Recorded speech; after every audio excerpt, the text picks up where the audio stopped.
Meghan Markle and Prince Harry might lose their $14 million Montecito mansion. Meghan and Harry's mansion at risk. Montecito home faces tsunami advisory after massive quake. Tsunami scare in California. Sussex's $14 million estate on high alert as residents urged to stay away from coast. Montecito, California, the luxurious coastal enclave of Montecito, home to Prince Harry and Meghan Markle, found itself under a tsunami advisory on July 29, 2025, following a powerful 8.8 magnitude earthquake off Russia's Kamchatka Peninsula. Powerful earthquake triggers tsunami alert. Montecito, including the Sussex's lavish mansion, under hours-long coastal warning. The advisory, issued by the U.S. National Tsunami Warning Center, put a significant portion of California's coastline, including Santa Barbara County, where the Sussex's $14 million mansion is located, on high alert. Meghan and Harry's $14 million Montecito home faces uncertainty as tsunami advisory follows massive Pacific quake. Residents were strongly urged to avoid beaches and coastal areas,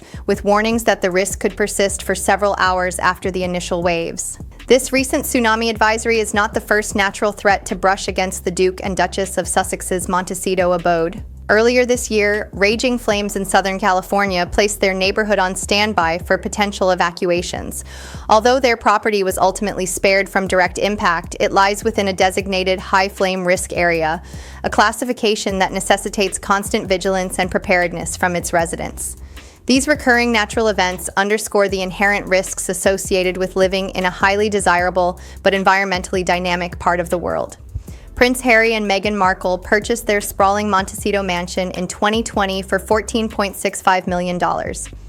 In the intervening years, the property has reportedly nearly doubled in value, reflecting the area's continued allure for high-profile individuals seeking privacy and luxury.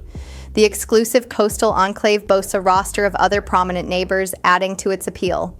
However, the property's former owner and builder, Terry Cunningham, has publicly voiced concerns about the location's susceptibility to natural disasters beyond just tsunamis.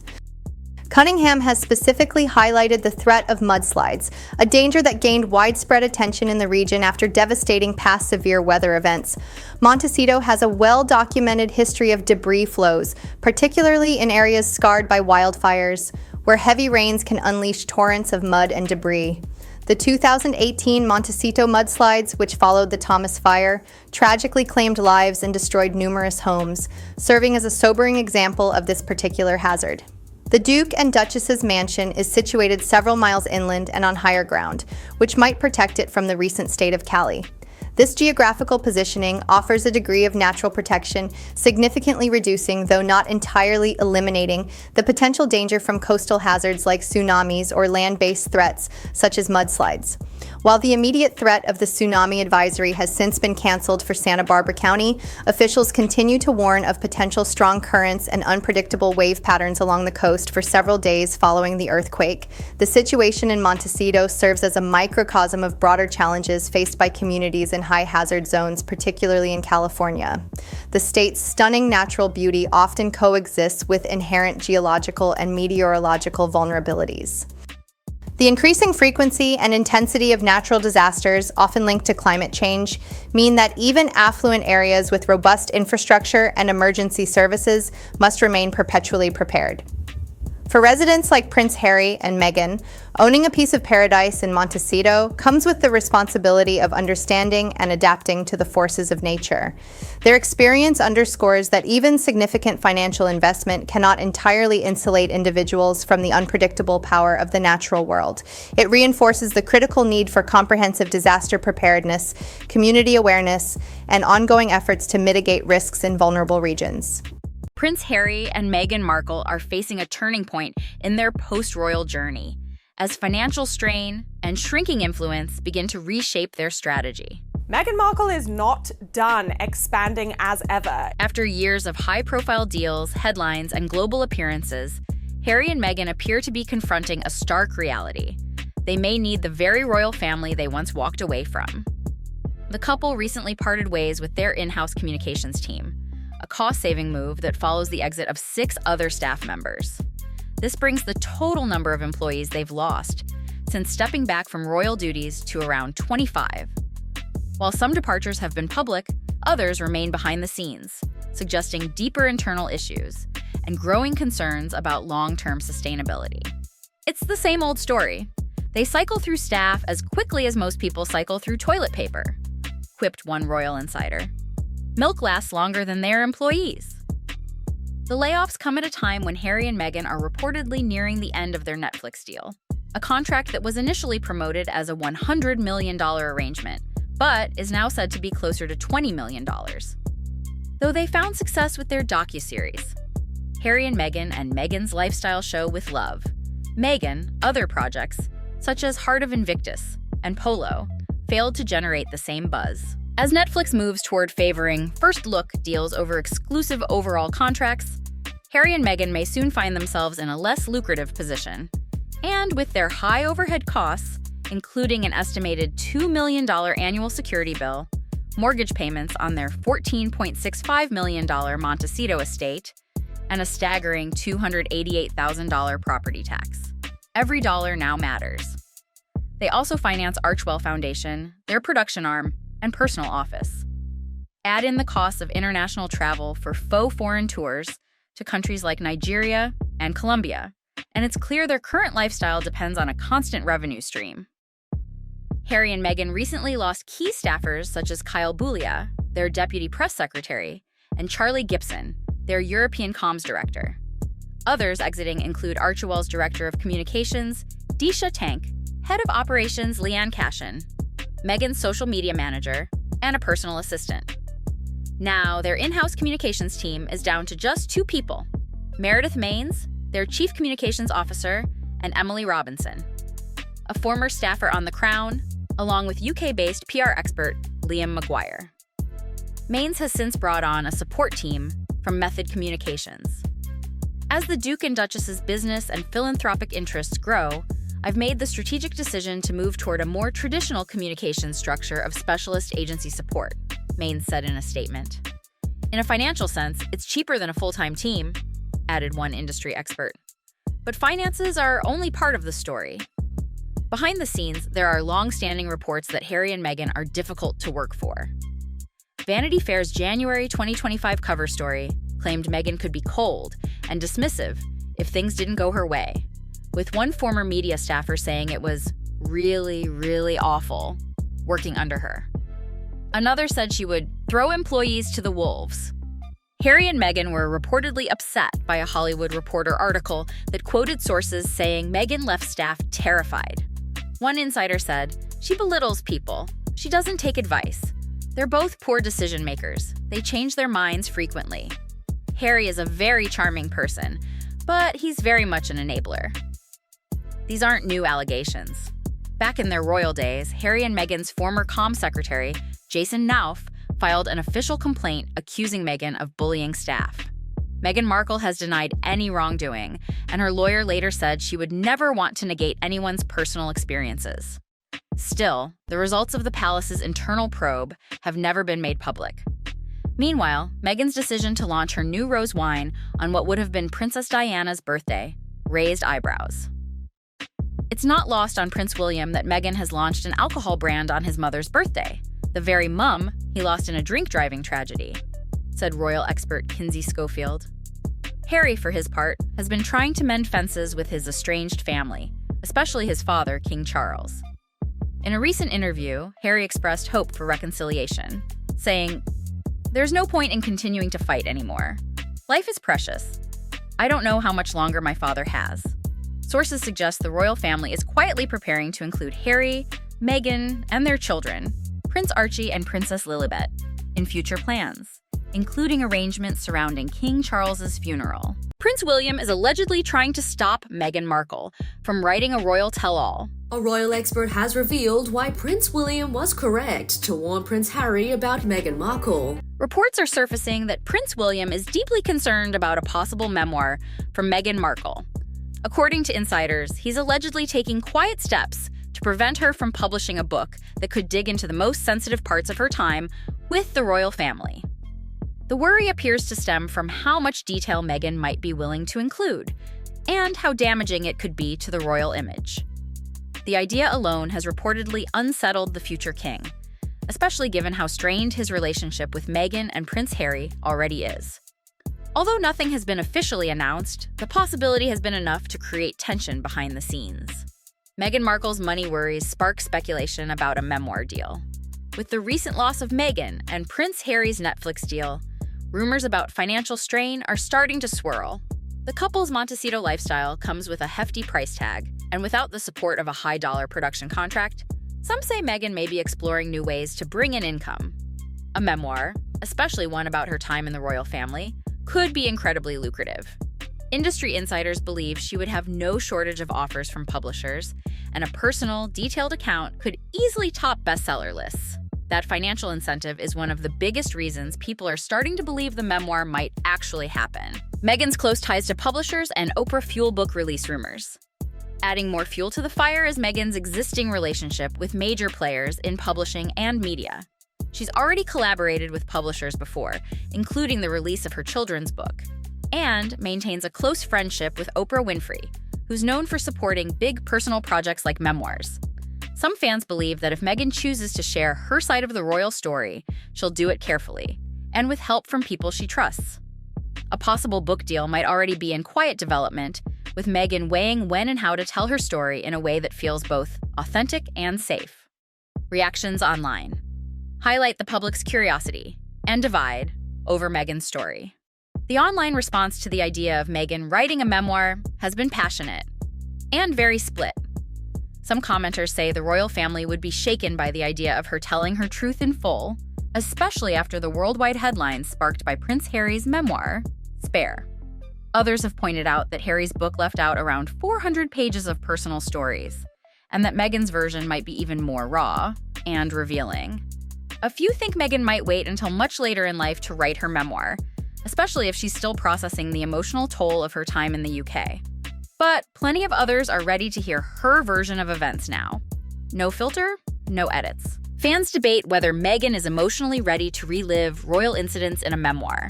While the idea of a memoir might be a financial opportunity, some fans are worried it might also take a personal toll on Meghan.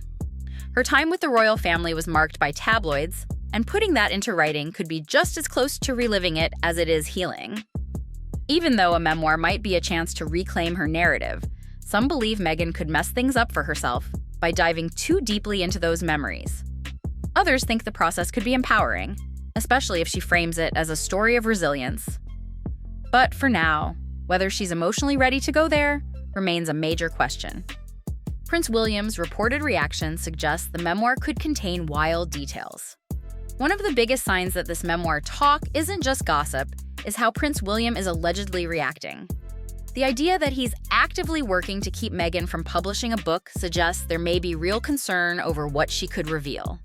This isn't just about royal image. It could reopen private family wounds, reignite old scandals. Netflix slows down Harry and Meghan's remaining projects. Prince Harry and Meghan Markle's multi-million-dollar deal with Netflix appears to be winding down, and with it, their major productions are reportedly on ice. Although the couple once announced with great excitement that they'd be adapting Carly Fortune's best-selling romance novel, Meet Me at the Lake, sources now say there's little to show for it. No director has been hired, and there's no cast in place.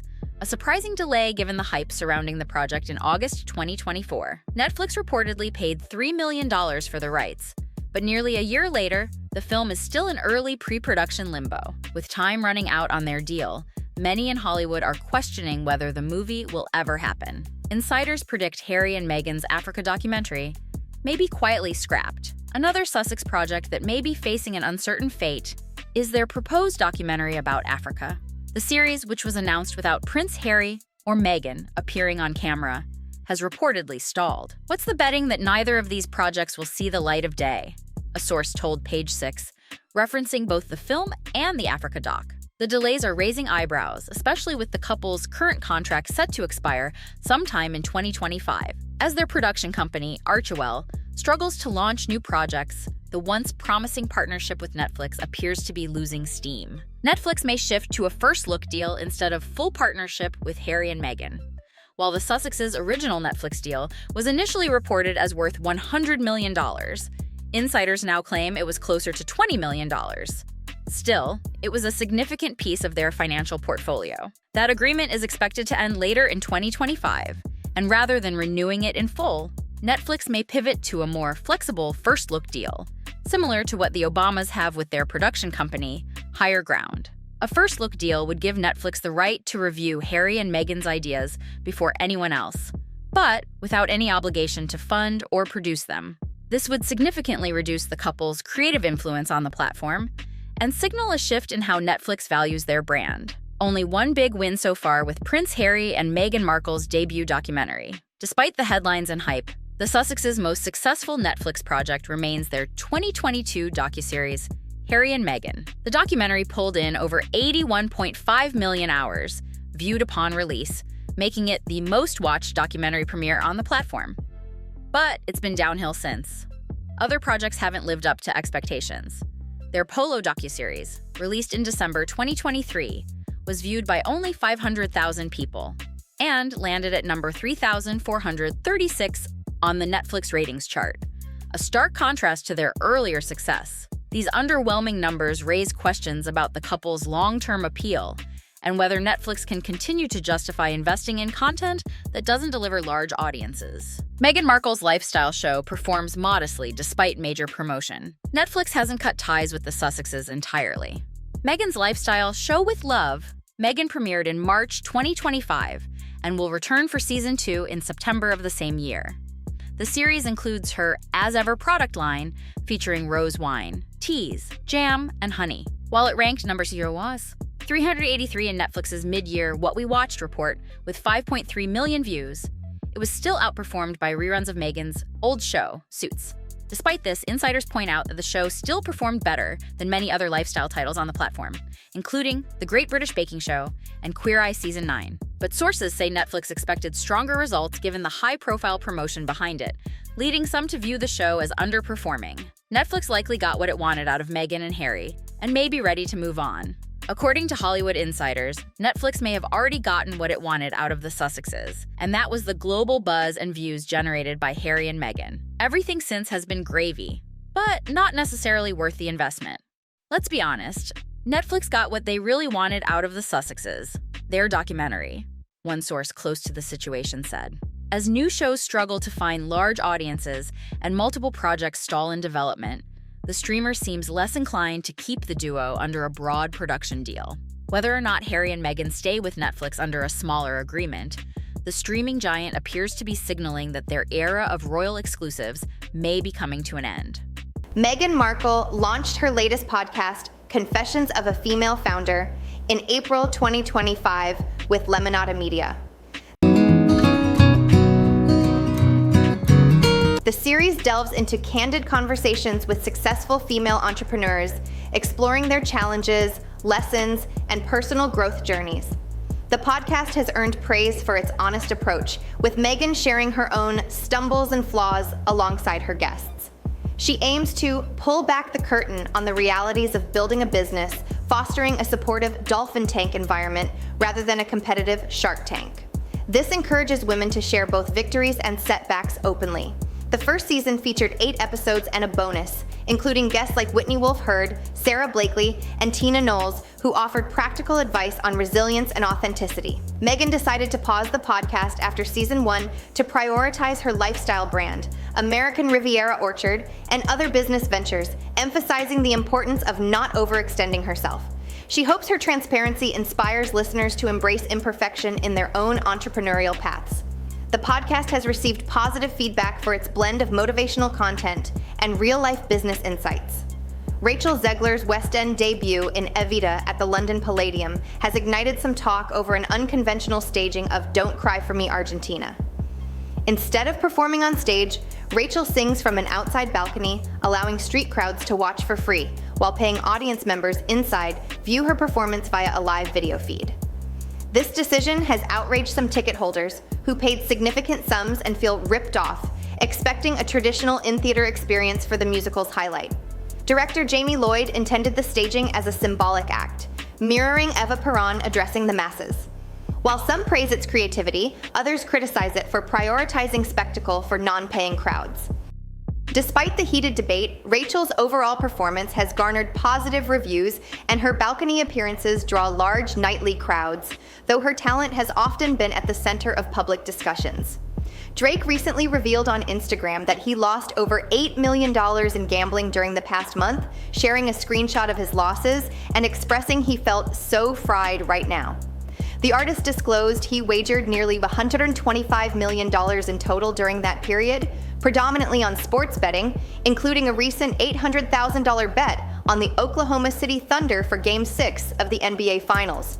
Drake is a prominent promoter for the online gambling platform Stake, reportedly earning $100 million annually for his endorsement, though he does not hold equity in the company. His public admission of such significant losses marks a notable departure from his usual posts showcasing big wins, prompting shock and concern among many fans. Adding to the intrigue, Drake also shared a video seeking assistance from ChatGPT for his gambling decisions. This revelation comes amid a year of considerable public scrutiny for Drake, including a high-profile feud with Kendrick Lamar and ongoing discussions about his gambling and lifestyle choices. Justin Bieber and his former manager Scooter Braun are reportedly nearing a settlement in a substantial financial dispute. The conflict originated after Justin canceled his Justice World Tour in 2022, which left him with a significant debt of $26 million owed to concert promoter AEG. Scooter's company Hybe stepped in to pay off this considerable debt, with Justin agreeing to a 10-year repayment plan. However, Justin reportedly made only one payment before ceasing. An independent audit by PricewaterhouseCoopers later confirmed Justin also owes Scooter $8.6 million in unpaid commissions, contradicting Justin's earlier claims that Scooter had been overpaid. This financial rift severely fractured their friendship, leading Justin to accuse Scooter of financial deception, though recent findings, including the audit, have sided with Scooter. Interestingly, Scooter had initially waived the $8.6 million commission debt, but now seeks repayment, reportedly aiming for a total of $11 million in commissions. The release of the documentary, TMZ Investigates What Happened to Justin Bieber, reportedly reignited these settlement talks. Despite speculation about Justin's financial standing, his team firmly denies he is broke, attributing such rumors to disgruntled former associates. Meghan Markle's ex-friend slams her for leaving the royal family. Meghan Markle's former friend has slammed her and Prince Harry's decision to skipping out on royal life. They really blew it. They're complete failures. The only thing they're good at is spending money. Lizzie Kundy, a prominent TV presenter and a former acquaintance of Meghan Markle, has publicly vocalized sharp criticisms regarding Meghan Markle and Prince Harry's decision to step back from royal life. Meghan Markle's former friend has slammed her and Prince Harry's decision to turn their backs on the royal family. In her statements, Lizzie Kundy characterized the couple as complete failures and asserted that they had it all prior to their relocation to the United States. They really blew it. They're complete failures. Her commentary reflects a perspective that views their departure from their established roles within the British royal family as a significant misstep, given the perceived advantages they held. Lizzie Kundy had a lot to say, and it extended to accusations of ingratitude and a propensity for complaint directed at Meghan Markle and Prince Harry. Meghan Markle's former friend has spoken out against the persistent negative narrative surrounding the Duchess of Sussex. She claimed the couple exhibited a lack of appreciation for their former positions and opportunities.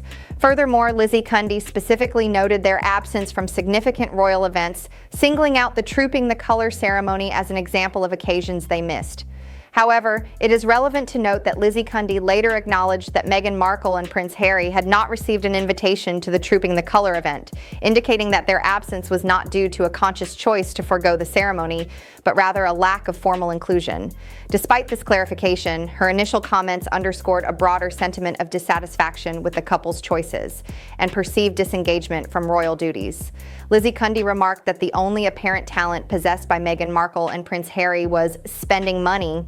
This statement suggested a critical view of their post-royal endeavors and implied a perceived lack of substantive contributions beyond financial transactions. She further posited that they had squandered the considerable opportunities available to them as members of the royal family.